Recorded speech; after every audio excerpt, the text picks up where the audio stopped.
بارك على سيدنا محمد عليه أفضل الصلاة. ازاي يا رب تكونوا جميعا بخير وفي أحسن حال. النهاردة أنا جايبه لكم مكون كده سحري هتضيفيه على الخلطة بتاعة، هيزود معاكي إنتاج الزغاليل إن شاء الله بأمر الله.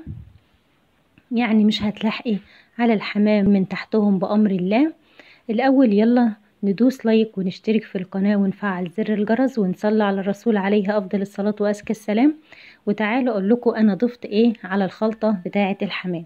الأول أنا بأكل الحمام إيه، بقيش من اللي هو البايت بتاع الطابونة اللي احنا بناكله. فالبايت بقطعه، بحط عليه نص الكمية دشيشة على علف بياضة على خلطة حمام، وقلبي كل الكلام الجميل اللي قلناه ده مع الغلة مع معلقة من الحلبة المسلوقة. يعني الحلبة بعد ما نغليها عشان نشربها ما نرميش البذر بتاعها ده. يعني بصي مكون جبار في إنتاج وزيادة الإنتاج بتاعة الحمام. جربته شفته أكتر من مرة فجربته، فالحمد لله يعني ربنا كرمني وجاب معايا نتيجة زي ما انتم شايفين كده ما شاء الله اللهم بارك. ده كده ايه شيء من الزغاليل. طبعا مش هعرف اشيل كل الانتاج في ايدي، حبيت اوريكم كده ما شاء الله اللهم بارك. يعني مشروع مربح بسم الله ما شاء الله. قومي واعمليه وما تكسليش. حتى لو هتبقى بجوزين 2 حمام، انا كنت بادئه بجوزين 2 حمام بسم الله ما شاء الله. زي ما انت شايفه كتر وبقى اصبدي الخير ده كله ما شاء الله.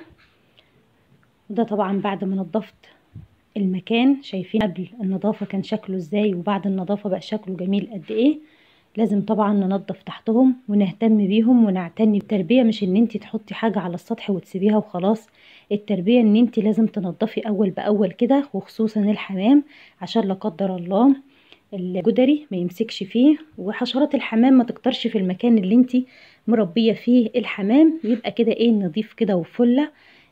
لما يتذبح يبقى شكله جميل جدا ويفتح النفس على الاكل ما شاء الله. شايفين طبعا النظافة دي كل اسبوع، احنا اتفقنا كل اسبوع مرة او مرتين لو عندك وقت، لكن انا وقتي بيسمح لي ان انا انضف مرة كل اسبوع زي ما فين.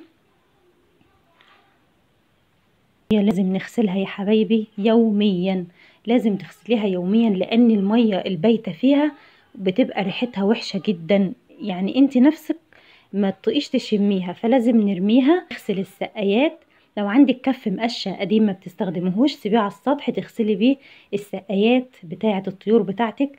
من بتخليها فلة بدون اي تعب ولا مجهود. يلا كلنا نصلي على الرسول ونذكر الله عليه افضل الصلاة وازكى السلام. شايفين ما شاء الله اللهم بارك.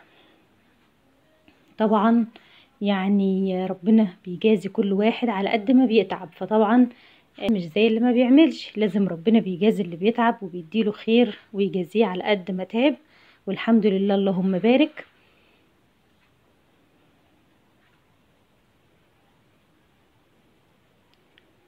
شايفين وطبعا يا حبايبي انا بعمل خلط الصيدليه البيطريه. بعمل خلطه امن للحمام، بطهر المكان بعد ما بكنسه في الشهر مرتين. طبعا زي ما قلت لحضراتكم عشان اتجنب اي حشرات واي امراض او اوبئه تيجي لا قدر الله للحمام. بكده بحافظ عليه وبيبقى زي ما انتم شايفين اللهم بارك ما شاء الله. والسلام عليكم ورحمه الله وبركاته.